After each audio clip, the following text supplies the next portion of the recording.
Au petit déjeuner, mon fils de 4 ans a demandé à ma femme, « Maman, c'est quand qu'il revient, le tonton rigolo ?»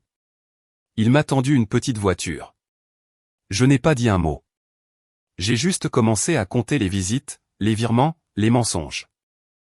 Le temps qu'elle comprenne, je savais qu'il était déjà trop tard pour qu'elle puisse fuir. Je m'appelle Clayton Merritt. J'ai 48 ans et je travaille cette terre depuis mes 19 ans. 700 acres de soja et de maïs à l'extérieur de Milaven, dans l'Indiana. C'est mon grand-père qui a commencé. Mon père a continué. Et j'ai consacré les meilleures années de ma vie à en faire quelque chose qui vaille la peine d'être transmis.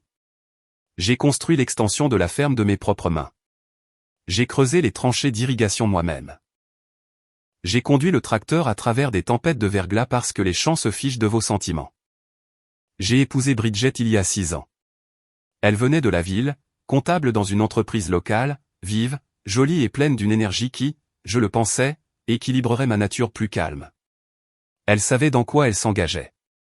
La vie de femme d'agriculteur n'a rien de glamour. Les réveils aux aurores, les bottes boueuses à la porte, les saisons qui dictent tout. Pendant un certain temps, elle semblait s'en accommoder. Mieux que ça, même.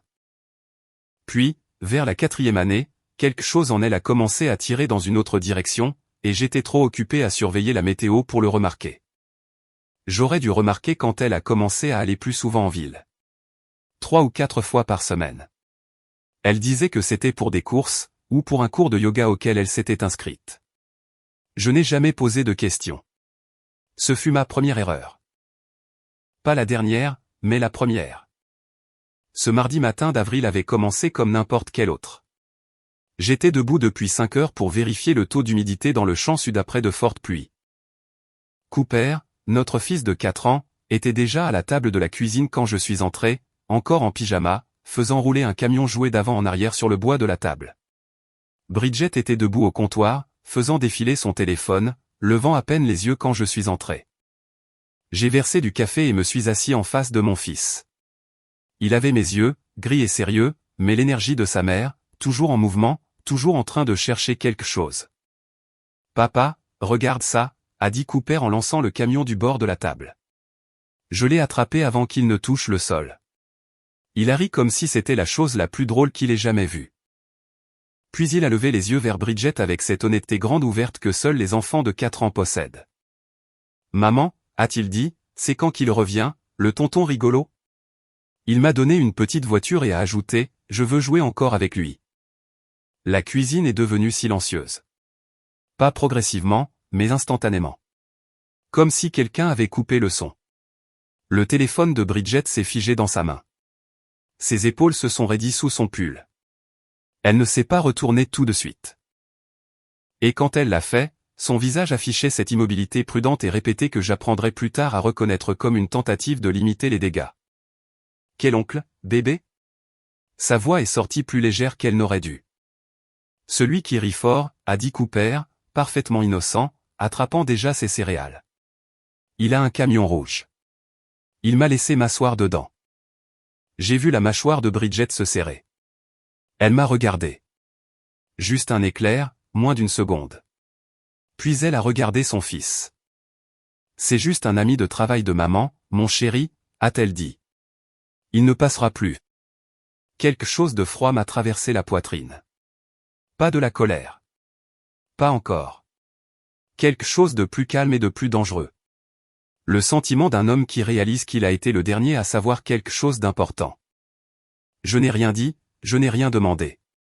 Je suis juste resté assis là, mon café refroidissant, à regarder ma femme faire semblant qu'il ne venait rien de se passer. Elle était douée pour ça, entraînée. Une fois que Cooper eut fini son petit déjeuner, elle l'emmena à l'étage pour l'habiller et je restai à table. Le camion jouet était toujours près de mon coude. De petits trous en métal rouge, pas quelque chose que nous lui avions acheté. Je l'ai retourné dans mes mains. Pas de marque sur le dessous, juste un petit camion rouge qui avait été donné à mon fils de 4 ans par un homme qui avait été chez moi, assis dans la cuisine que j'avais construite, riant assez fort pour qu'un enfant s'en souvienne. C'est à ce moment-là que j'ai cessé d'être le genre d'homme qui ne cherche pas à savoir.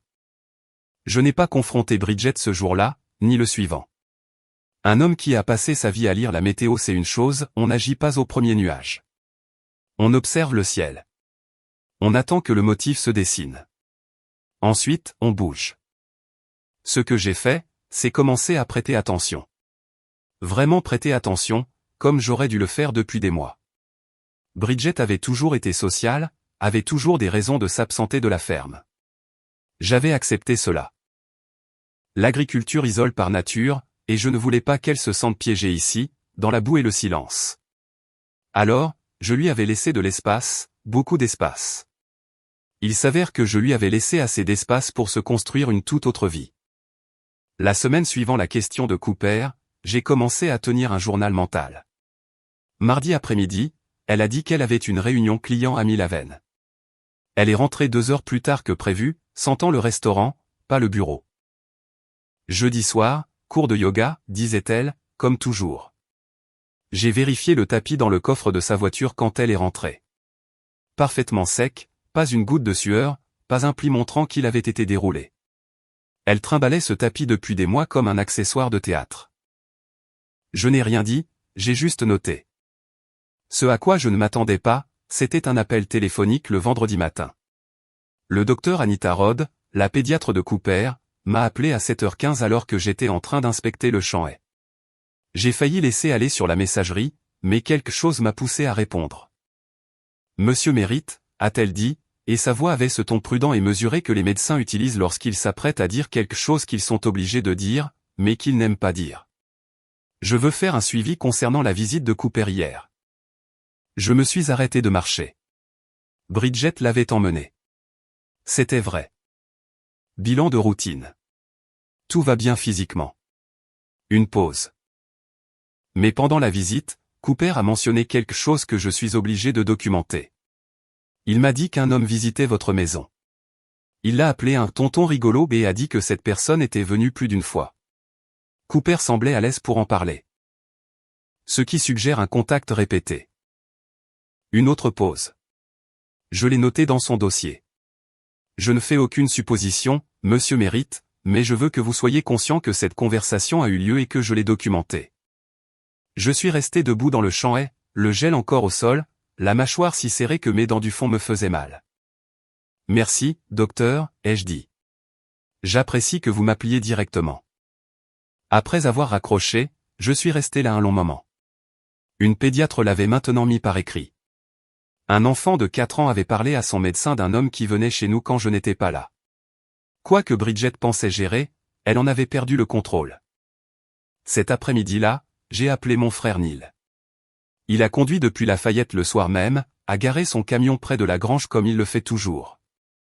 Il est sorti sans cérémonie. Neil a 4 ans de moins que moi et est environ 4 fois plus bruyant, mais quand ça compte, c'est l'homme le plus solide que je connaisse. Nous nous sommes assis sur le haillon et je lui ai tout déballé. La question de Cooper au petit déjeuner. Le tapis de yoga sec, les retours tardifs, l'appel de la pédiatre. Neil a écouté sans m'interrompre. Quand j'ai fini, il est resté silencieux un long moment. Depuis combien de temps tu penses que ça dure, a-t-il finalement demandé. Je ne sais pas. Assez longtemps pour qu'elle devienne négligente. Tu as besoin d'un nom, a dit Neil. Tu dois savoir qui c'est avant de faire quoi que ce soit d'autre. Il avait raison. Un camion rouge. Un rire fort. Un homme qui donnait à mon fils une petite voiture comme s'il essayait de le gagner à sa cause. Ce n'était pas une amitié occasionnelle. C'était un homme qui prenait ses aises dans un endroit où il n'avait aucun droit d'être. Neil a suggéré Russell Donovan, un ancien enquêteur d'État passé au privé il y a 6 ans, il a dit qu'un collègue de son cabinet l'avait utilisé dans une affaire de garde d'enfants. Minutieux, discret, pas de drame. J'ai appelé Russell le lendemain matin. Il a répondu à la 2e sonnerie, a posé 3 questions et m'a dit qu'il pouvait commencer dans la semaine. Ce que je ne savais pas encore, c'était à quel point Bridget avait déjà pris de l'avance. 2 jours plus tard, mon voisin Otis Grave est passé au crépuscule. Otis est un veuf de 71 ans qui cultive la terre adjacente à la mienne depuis 40 ans. Il ne parle pas beaucoup et ne vient pas sans raison. Il est venu sur le porche, a tourné sa casquette dans ses mains une fois et m'a regardé droit dans les yeux. Clayton, a-t-il dit, j'ai vu un Ford F-250 argenté garé sur ton chemin arrière quelques fois par semaine. Il reste là 1 heure, parfois 2, puis repart avant que tu ne sois de retour. Ça dure depuis janvier. Janvier. 4 mois. Tu as pu voir la plaque, ai-je demandé. Otis a fouillé dans la poche de sa chemise et m'a tendu un morceau de papier plié. Une écriture soignée. Le numéro de plaque complet. Je ne savais pas si je devais dire quelque chose, a-t-il dit. Mais ça ne me semblait plus correct de rester silencieux. J'ai regardé ce numéro de plaque un instant, puis j'ai plié le papier et l'ai mis dans ma poche. Tu as bien fait, Otis, lui ai-je dit. Tu as fait exactement ce qu'il fallait. Il a hoché la tête une fois, a remis sa casquette et est reparti à travers le champ sans un autre mot. C'est ça, les bons voisins. Ils n'en font pas tout un plat. Ils se montrent simplement quand c'est important. Je suis rentré, j'ai posé le papier sur la table de la cuisine à côté du camion rouge et je me suis assis là, dans le silence de ma propre maison. Depuis des mois, ce camion argenté se garait sur mon chemin arrière depuis janvier pendant que j'étais dehors à travailler la terre censée donner un avenir à mon fils. J'ai pris mon téléphone et j'ai envoyé le numéro de plaque par SMS à Russell Donovan. Puis j'ai commencé à faire une liste de tout ce que j'avais besoin de savoir. Russell Donovan a identifié la plaque en 48 heures. William Holloway, 38 ans, directeur régional des ventes pour une entreprise d'équipement agricole basée à Indianapolis. Conduisait un Ford F-250 argenté. Marié, femme prénommée Tara, 2 enfants à lui. Il couvrait un territoire qui incluait Milaven, ce qui signifiait qu'il avait une raison professionnelle légitime d'être dans la région. Une raison professionnelle légitime que Bridget avait apparemment transformée en toute autre chose. Russell m'a envoyé une photo avec le rapport.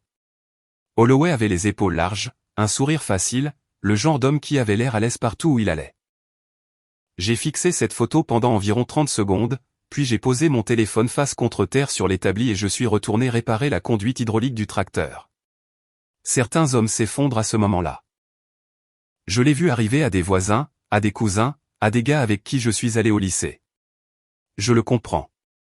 Mais s'effondrer ne protège pas votre terre, et ne protège pas votre fils. Alors, j'ai gardé mes mains occupées et j'ai laissé mon esprit travailler. Russell avait plus. Au cours des 10 jours suivants, il a documenté 5 visites distinctes. Le camion de Holloway arrivant par le chemin arrière alors que le mien était parti. Restant entre 90 minutes et 2 heures, partant bien avant que je ne revienne des champs. Otis avait vu juste sur le schéma. Russell l'a photographié. Il a aussi trouvé quelque chose auquel je ne m'attendais pas. Holloway publié sur Instagram. Rien d'explicite. Il était plus malin que ça, mais il y avait des photos. Le porche d'une ferme avec une chaise à bascule. J'ai reconnu une tasse de café sur un rebord de fenêtre avec le champ et visible à travers la vitre derrière. Une photo légendée, là où je me sens le plus chez moi, avec un coucher de soleil qui n'aurait pu être pris que depuis ma propriété. Ma propriété. Mon porche. Mon champ. Russell a capturé la publication avant que je ne puisse dire quoi que ce soit. Capture d'écran d'abord, puis signalement pour préservation. Il avait l'habitude. J'ai tout transféré à Grant Fuller, mon avocat, un jeudi après-midi. Grant m'a rappelé dans l'heure. C'est du solide, m'a dit Grant. Visite documentée, horodatage, preuve photographique le plaçant sur votre propriété. Combiné avec la note dans le dossier du pédiatre. Il a marqué une pause. A-t-elle fait quelque chose avec la propriété ou les finances que vous ayez remarqué? Je n'avais pas regardé. J'ai commencé à chercher le soir même. Il m'a fallu 2 heures à éplucher nos comptes joints et les registres commerciaux de la ferme avant de trouver. Bridget avait créé une entreprise individuelle il y a 6 mois, une SARL de conseil en comptabilité enregistrée à notre adresse personnelle. En soi, ce n'était pas alarmant. Elle avait les compétences pour ça.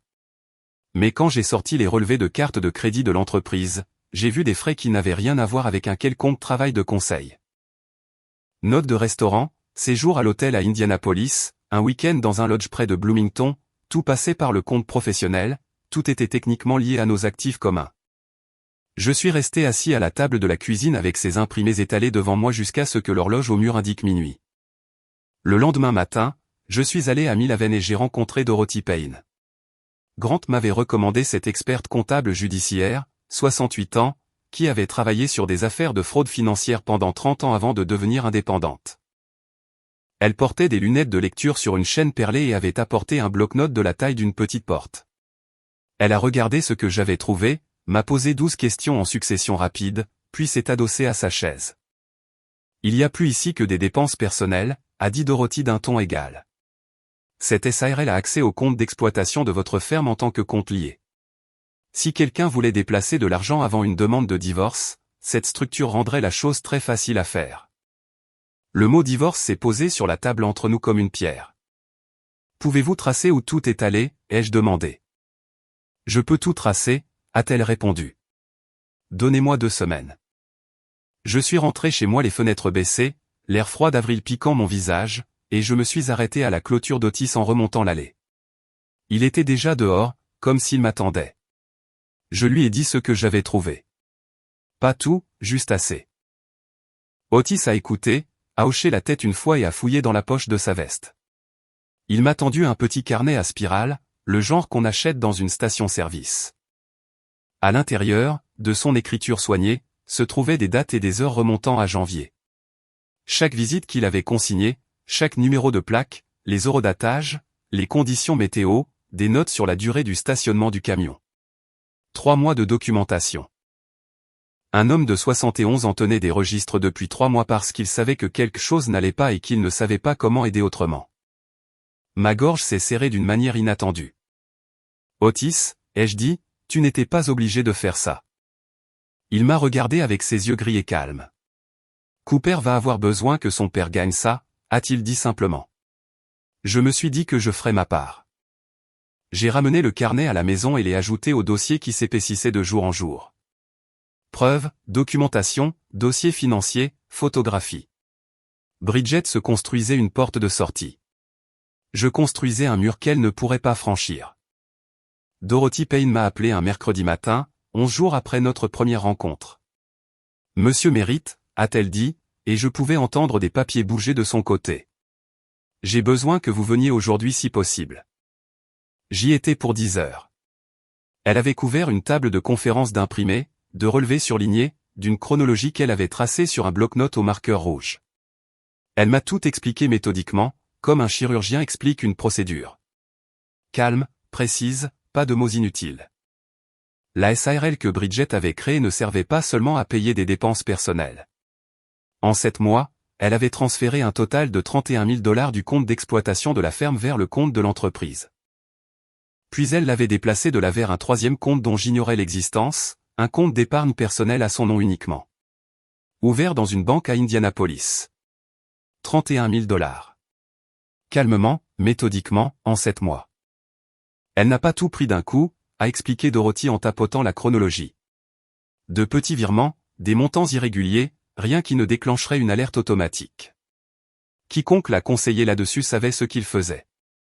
J'ai pensé à Holloway, directeur régional des ventes, un homme qui comprenait les comptes d'entreprise et les flux de trésorerie, un homme qui avait eu des mois d'accès à ma maison et apparemment à la planification financière de ma femme.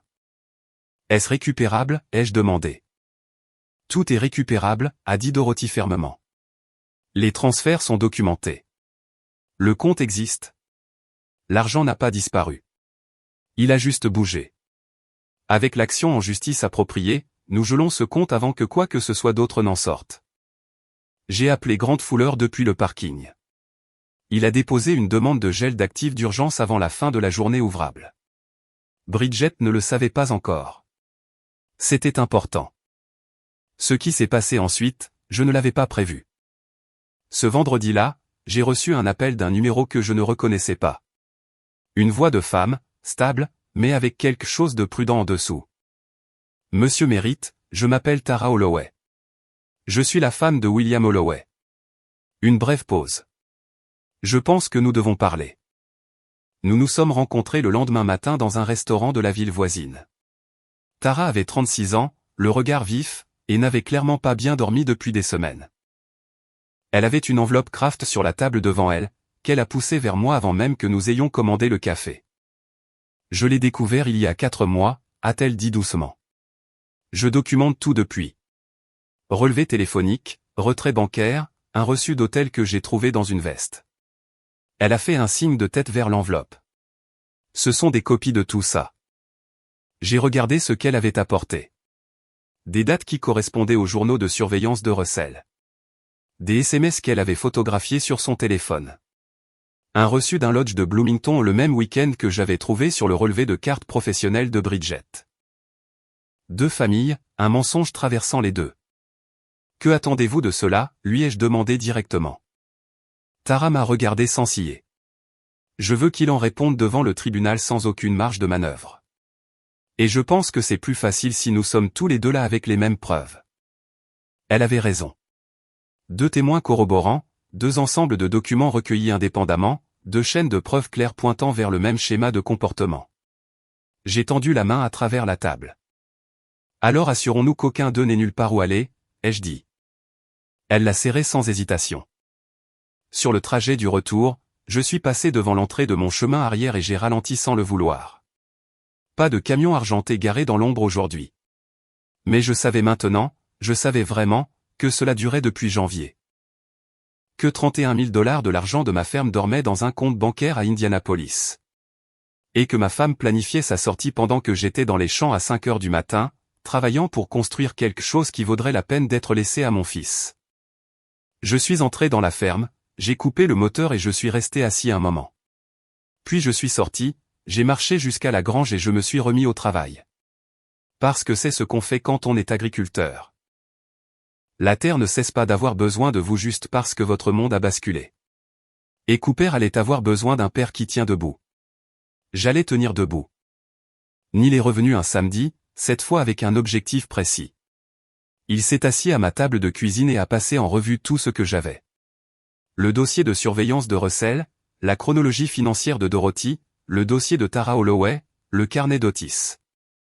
Il a tout lu lentement. De la façon dont il lit les contrats dans son cabinet, rien de précipité, rien de survolé. Quand il a fini, il a empilé les papiers proprement et m'a regardé. Clayton, a-t-il dit, elle ne fait pas que te tromper. Elle démantèle cette ferme de l'intérieur. Je le savais déjà.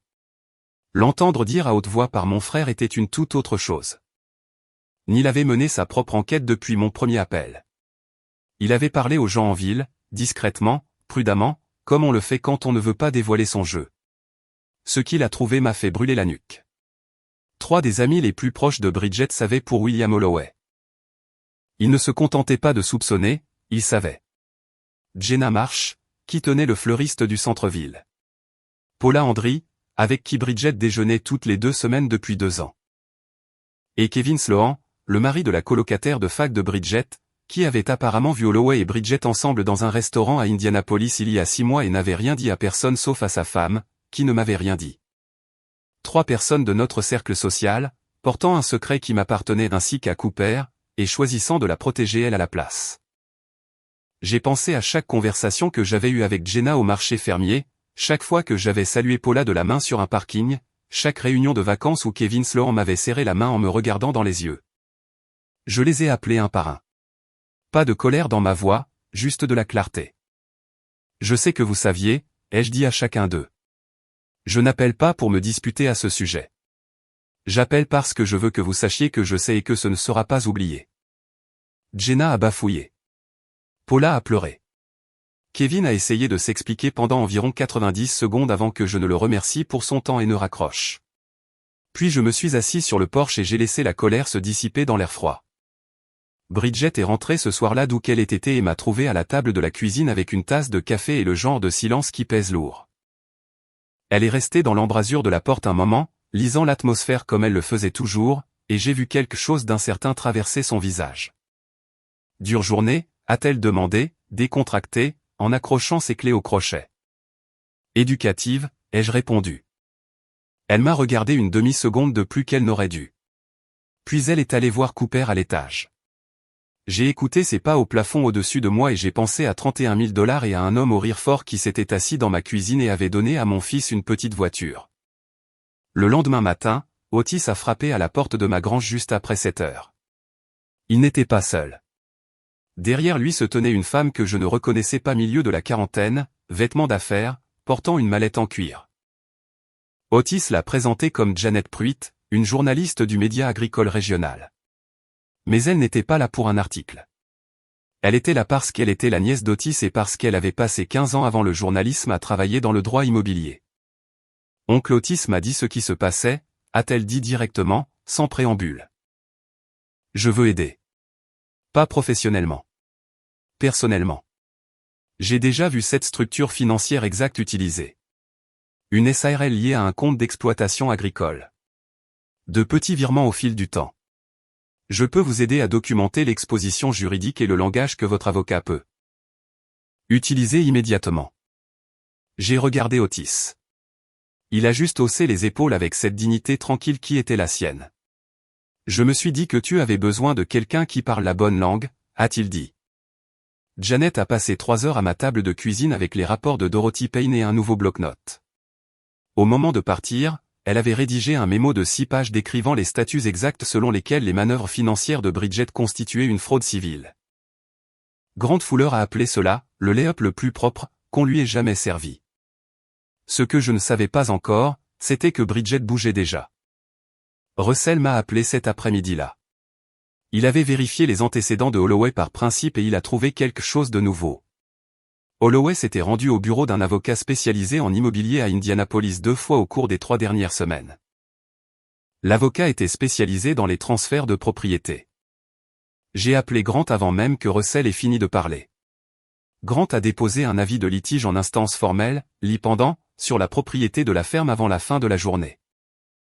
Un avis juridique indiquant que la propriété faisait l'objet d'un litige et ne pouvait être transférée ou grevée sans l'approbation du tribunal.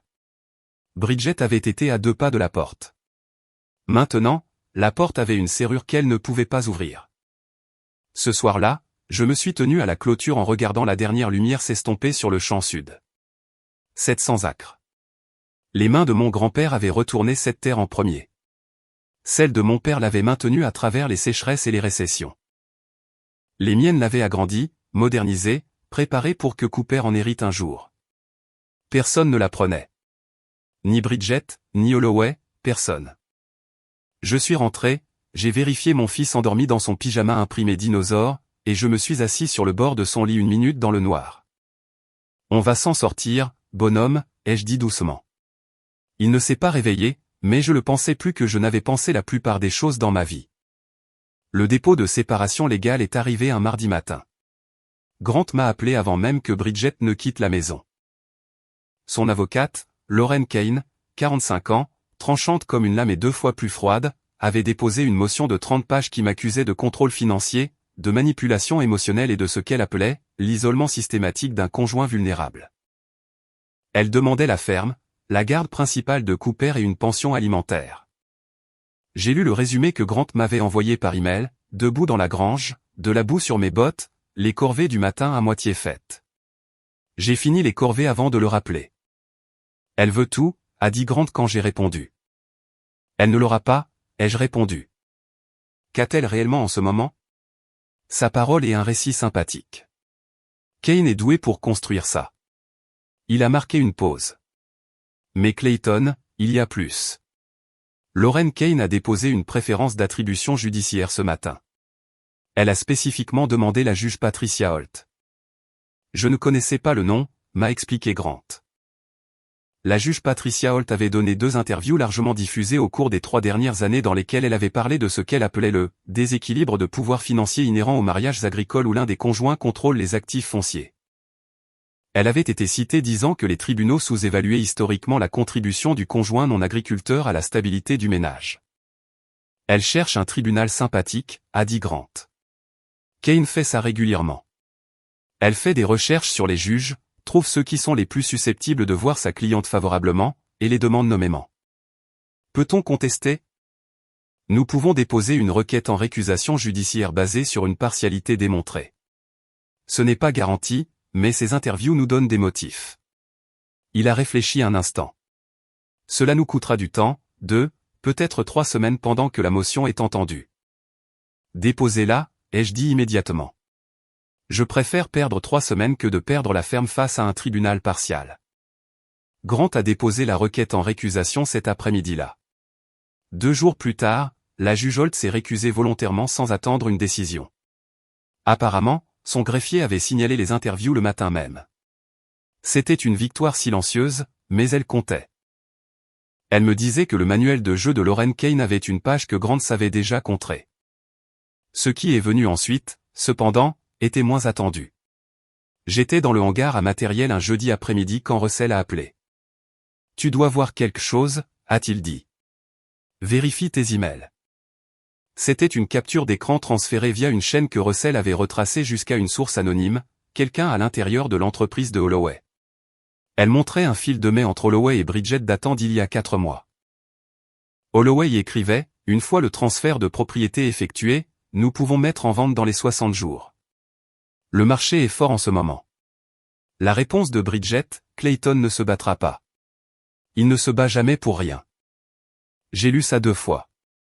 Puis je l'ai transféré à Grant, j'ai rappelé Russell et je lui ai demandé de découvrir tout ce qu'il pouvait sur l'expéditeur. Russell a rappelé dans l'heure. La source était une femme nommée Diane Kraft, l'assistante administrative de Holloway, qui constituait discrètement un dossier sur lui depuis des mois après avoir découvert qu'il passait des voyages personnels sur le compte de l'entreprise. Elle ne le faisait pas pour moi.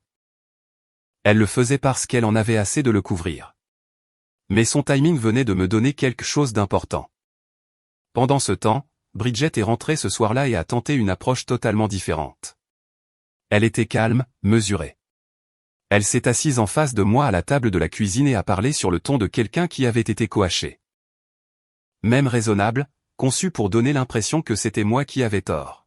« Clayton, je ne veux pas que ça devienne laid », a-t-elle commencé. « J'ai fait des erreurs. Je le sais. Mais cette ferme, cette maison, c'est mon foyer aussi. Le foyer de Cooper. Si nous nous battons par avocats interposés, les seules personnes qui perdent, c'est nous et notre fils. » Je l'ai laissé finir. Puis je l'ai regardé à travers la table et j'ai dit. « Tu as transféré 31 000 $ du compte d'exploitation de cette ferme sur 7 mois. Tu as mis en place une structure commerciale spécifiquement conçue pour rendre cet argent invisible. Tu avais un avocat immobilier qui examinait les options de transfert pour une propriété que j'ai travaillé toute ma vie d'adulte pour protéger. J'ai gardé ma voix calme et égale. Tu veux parler de ne pas rendre ça laid ? Ce navire a pris le large il y a longtemps, Bridget. Et c'est toi qui étais à la barre. » Son calme a glissé juste un instant. Un éclair de quelque chose derrière ses yeux qui n'était pas du chagrin. C'était du calcul. Elle avait espéré que je ne savais pas encore tout. Maintenant, elle savait que je savais. Elle a quitté la cuisine sans un autre mot. J'ai vidé mon café dans l'évier, rincé la tasse et je suis allé voir Cooper. Il était dans le salon en train de construire une tour avec des blocs de bois, complètement absorbé, narrant tranquillement pour lui-même comme le font les enfants de 4 ans. Je me suis assis par terre à côté de lui et je lui ai tendu des blocs sans qu'il me le demande. Il n'a pas levé les yeux, il a juste continué à construire. « Bien joué, papa », a-t-il dit quand je lui ai tendu une pièce particulièrement plate qui s'ajustait parfaitement. C'était suffisant pour me garder stable un jour de plus. Grant a programmé la déposition pour un jeudi matin à son bureau de Mill-Haven. Bridget est arrivée avec Lauren Kane 20 minutes en retard. Un petit jeu de pouvoir que Grant avait anticipé. Il ne l'a pas relevé, il a simplement fait signe vers les chaises de l'autre côté de la table et a ouvert son dossier. La pièce était simple et lumineuse. Une table de conférence, 6 chaises, une fenêtre donnant sur le parking. Je me suis assis à un bout avec Grant à côté de moi. Dorothy Payne était là à la demande de Grant, ses lunettes de lecture sur le nez, une copie de son rapport financier devant elle. Russell Donovan était assis tranquillement près de la porte, présent en tant que témoin documenté. Neil était descendu de Lafayette et était assis dans la salle d'attente, assez près si j'avais besoin de lui, à l'écart si je n'en avais pas besoin. Lauren Kane a ouvert avec ce que Grant a appelé plus tard, l'ouverture standard de Kane. Une déclaration répétée sur la souffrance émotionnelle de Bridget, son sentiment d'isolement à la ferme, son identité professionnelle diminuée pendant le mariage. C'était poli et conçu pour humaniser sa cliente avant même qu'une seule preuve ne soit présentée. Je l'ai laissé finir. Puis j'ai regardé Bridget directement pour la première fois depuis qu'elle était entrée. Elle était composée, habillée de façon conservatrice, peu de bijoux, l'image d'une femme lésée, mais elle ne soutenait pas mon regard plus d'une seconde à la fois. Grant a commencé avec la documentation financière. Dorothy a passé en revue la structure de la SARL, le compte d'exploitation lié, la chronologie des transferts. 31 000 $, 7 mois, 18 transactions distinctes. Elle a posé les relevés sur la table un par un, chacun surligné, chacun daté. Lauren Kane a objecté 2 fois. Grant l'a débouté les 2 fois avec des citations de jurisprudence qu'il avait clairement préparées pour ses objections exactes. Puis Grant a introduit la question de déposition qui a totalement changé la température de la pièce. « Madame Merritt, a-t-il dit, vous et votre mari fonctionniez-vous selon une forme d'accord convenu qui permettait des relations amoureuses extérieures ?» La main de Lauren Kane s'est levée immédiatement. Objection, pertinence. C'est directement pertinent pour l'allégation de négligence émotionnelle, a répondu Grant d'un ton égal. Si Madame Merritt allègue que son mari n'a pas répondu à ses besoins émotionnels, la nature de l'arrangement conjugal est matérielle. L'objection a été rejetée. Bridget a regardé Kane, qui lui a fait un signe de tête à peine perceptible. Nous avions une entente, a dit Bridget prudemment. Une entente tacite. J'ai gardé mon visage impassible. Grant a pris une petite note. Une entente tacite, a répété Grant. Madame Merritt, j'aimerais vous montrer la pièce à conviction 14. Il a fait glisser un email imprimé sur la table. Le message de Bridget à Holloway d'il y a 8 mois, récupéré par Russell à partir d'une sauvegarde d'appareil. Celui où elle avait écrit, il n'en a aucune idée, et il ne saura pas.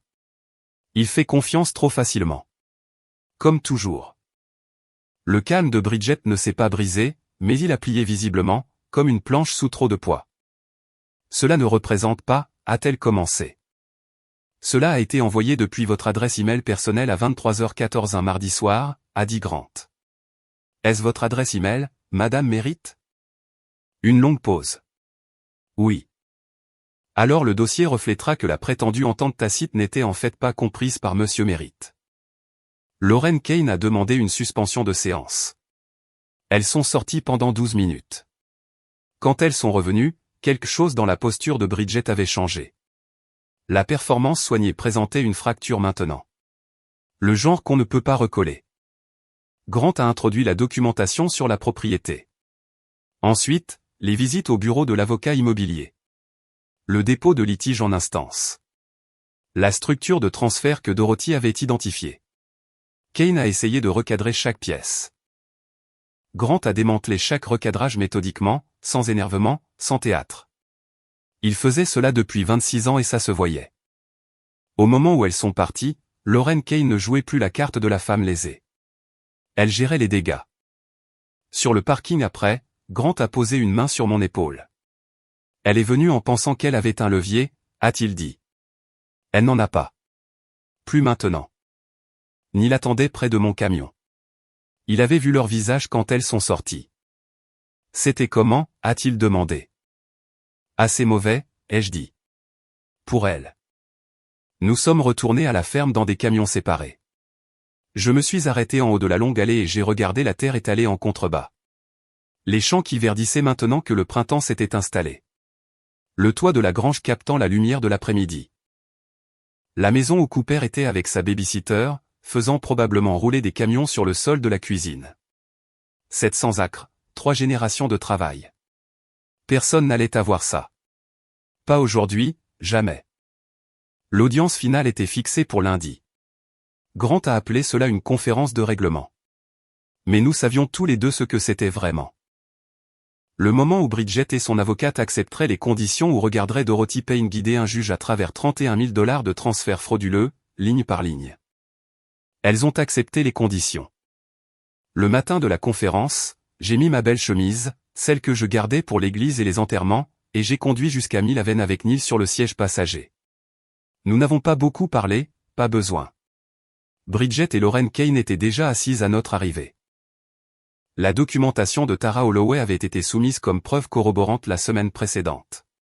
Son avocat s'était coordonné avec Grant, et les reçus d'hôtel, les relevés téléphoniques et les relevés de cartes de crédit avaient été formellement versés au dossier. Holloway lui-même faisait face à une procédure parallèle à Indianapolis. Et d'après ce que l'avocat de Tara avait communiqué, il n'était en position d'être l'allié de personne. Dorothy a exposé le résumé financier en premier. 31 000 $ transférés. Le gel d'urgence l'avait préservé. Le compte d'épargne personnelle à Indianapolis en contenait 28 000. 2 transactions avaient déjà été compensées avant que le gel ne frappe, totalisant $3 000 qui étaient allés à un compte de facturation de restaurant lié à la carte de crédit personnel de Holloway. Grant a posé les termes du règlement sur la table. Garde légale et physique complète de Cooper pour moi, avec Bridget recevant des visites supervisées structurées jusqu'à ce qu'elle termine un programme de conseil familial approuvé par le tribunal. La ferme, la terre, l'équipement, les structures et les comptes d'exploitation restaient entièrement à mon nom sans aucune réclamation possible. Les $31 000 retournés intégralement, tirés du compte gelé avec le reste couvert par la liquidation du véhicule personnel de Bridget et un plan de remboursement structuré sur le solde. Pas de pension alimentaire. La ferme était à moi. Lauren Kane a fait semblant de résister. Elle a essayé 3 angles en 20 minutes. Grant avait des réponses documentées pour les 3. Après la deuxième pause, Kane s'est penché vers Bridget et a parlé doucement pendant environ 90 secondes. Bridget a fixé la table. Puis elle a pris le stylo. Elle a signé sans me regarder. La salle s'est vidée rapidement après ça. Kane est partie la première, efficace et inexpressive. Bridget a rassemblé ses affaires lentement, comme une femme se déplaçant dans l'eau. À la porte, elle s'est arrêtée, s'est retournée, m'a regardé. M'a vraiment regardé pour ce qui semblait être la première fois depuis des années. Je ne pensais pas que tu te battrais aussi fort, a-t-elle dit. Sa voix était calme. Pas de comédie là-dedans. J'ai croisé son regard. Alors tu ne m'as jamais vraiment connu, ai-je répondu. Elle est partie. La porte s'est refermée derrière elle. Neil s'est levé et a posé brièvement une main sur mon épaule sans rien dire. Dorothy a emballé ses dossiers avec la satisfaction vive d'une femme qui avait fait exactement ce pourquoi elle avait été engagée. Grant m'a serré la main et m'a dit que son bureau s'occuperait de la paperasse. Je suis sorti dans un après-midi de mai piquant, je suis resté sur le trottoir un moment, et j'ai respiré. Sur le trajet du retour, Neil a finalement parlé. Ça va? J'y arrive, ai-je dit honnêtement. Cooper était dans la cour quand je me suis garé, assis dans la terre près de la clôture, faisant quelque chose de délibéré et concentré avec une collection de cailloux et de bâtons. Il a levé les yeux quand il a entendu mon camion et s'est levé en essuyant ses mains sur son jean avec ce petit visage sérieux. Je suis sorti et je me suis accroupi à son niveau. Et, bonhomme. Et, papa. Il a tenu un caillou. J'ai fait une grange. J'ai regardé l'arrangement de bâtons et de pierres dans la terre. Ça ressemblait effectivement à une grange si on utilisait une imagination généreuse. C'est une belle grange, lui ai-je dit. Il a hoché la tête, satisfait, et est retourné à sa construction. Je me suis assis sur les marches du porche et j'ai regardé mon fils construire des choses avec tout ce que le sol lui offrait. La même terre que son arrière-grand-père avait labourée en premier. Le même ciel au-dessus. La même lumière à la fin de la journée. Quoique Bridget ait pensé me prendre, elle n'a jamais touché à la partie qui comptait le plus. Les $31 000 sont revenus en 3 versements. Les premiers 28 000 ont été compensés dans la semaine suivant la signature du règlement, tirés directement du compte gelé d'Indianapolis. Les 3 000 restants sont venus par un arrangement de paiement surveillé par le tribunal lié à la vente de la voiture de Bridget. Elle a acheté une Honda d'occasion avec ce qui restait. Je n'ai pas demandé. Je m'en fichais. L'argent est retourné dans le compte d'exploitation de la ferme où était sa place, et Dorothy Payne a déposé un rapport de clôture que Grant a conservé au dossier. La situation de William Holloway s'est dénouée séparément et sans aucune implication de ma part. L'avocat de Tara avait déposé une procédure de divorce parallèle à Indianapolis, et la documentation qu'elle avait assemblée, combinée à ce que Russell avait recueilli, laissait très peu de marge de manœuvre à Holloway. Son entreprise, une fois informé des dépenses personnelles qu'il passait sur sa carte d'entreprise, a discrètement mis fin à son emploi. Il a perdu son salaire, son territoire et son statut professionnel en moins de 6 semaines. Tara a gardé la maison et la garde principale de leurs enfants. Aux dernières nouvelles via Grant, Holloway avait déménagé dans un autre état. Bridget a emménagé dans une location à Mill-Haven. Elle a terminé la première phase de son programme de conseil requis par le tribunal et ses visites supervisées avec Cooper ont commencé comme prévu, 2 après-midi par semaine dans un lieu neutre avec un coordinateur présent. Cooper a géré cela comme les enfants de 4 ans gèrent la plupart des choses, en s'adaptant plus vite que les adultes autour de lui ne l'espéraient. Il n'a plus jamais demandé après le camion rouge. À un moment donné, il a disparu de la table de la cuisine, et je ne suis pas allé le chercher. Neil est venu un week-end sur 2 pendant les 2 premiers mois. Nous travaillions les champs ensemble le samedi matin, déjeunions sur le porche, nous disputions à propos du football avec l'aisance confortable de frères qui avaient retrouvé leur chemin l'un vers l'autre à travers une épreuve. Il avait eu raison sur tout, et il ne me l'a pas rappelé une seule fois, ce qui est la marque d'un homme qui vaut la peine d'être gardé proche. Otis est resté ce qu'il avait toujours été, le meilleur voisin qu'un homme puisse demander et le moins intéressé par la reconnaissance. Je lui ai acheté une nouvelle boîte de pêche en juin. Une bonne, avec des plateaux organisés et un loquet solide. Je l'ai laissé sur son porche sans mot. Il ne l'a jamais mentionné. Moi non plus. Nous savions tous les deux pourquoi c'était là. Dorothy Payne a envoyé une carte manuscrite après la clôture du dossier. 3 phrases.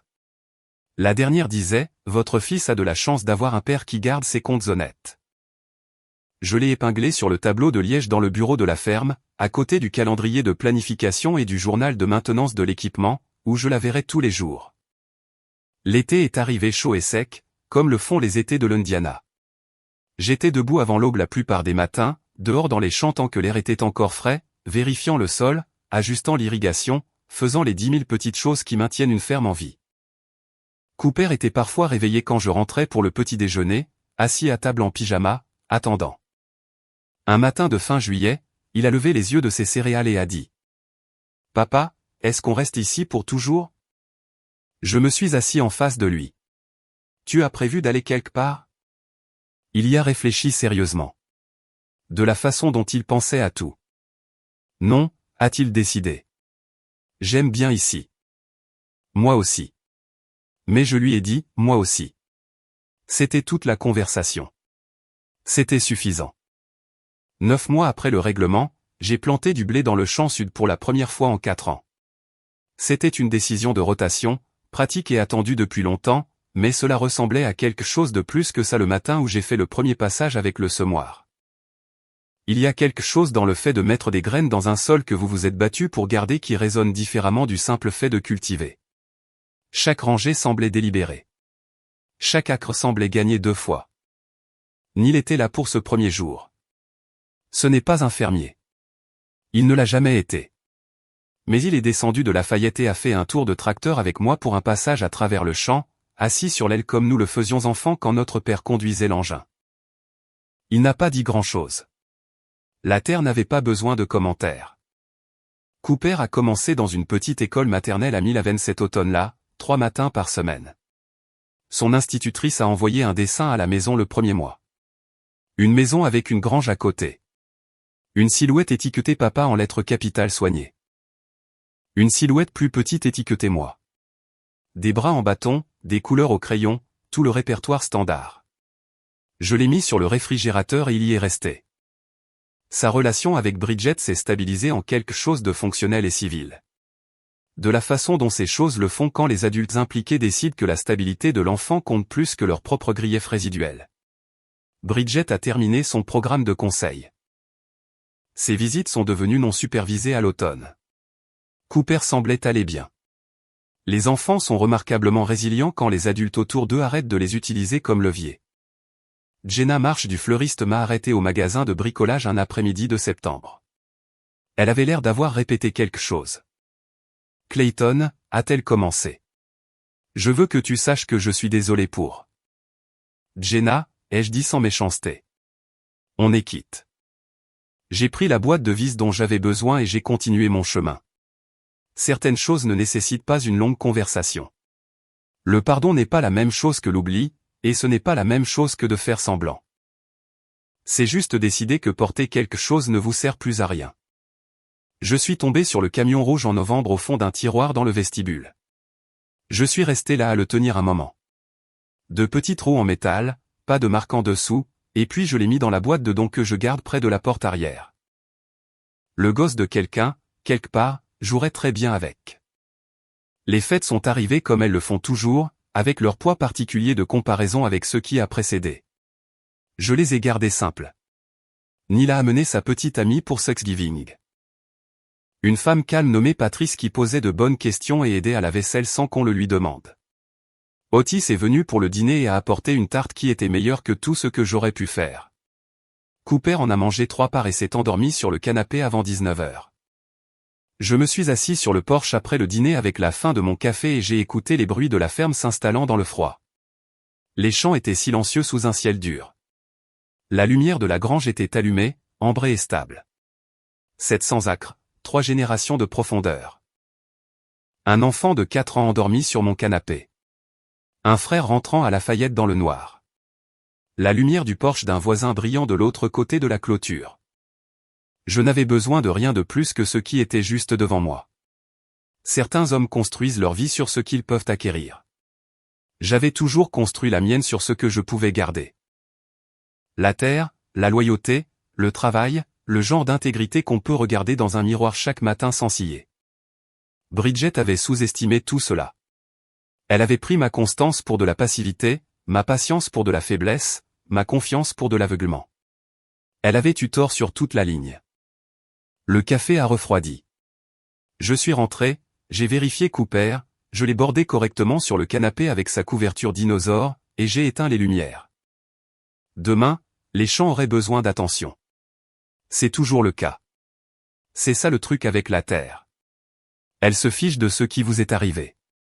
Elle a juste besoin que vous vous montriez et que vous fassiez le travail. J'ai toujours été doué pour me montrer.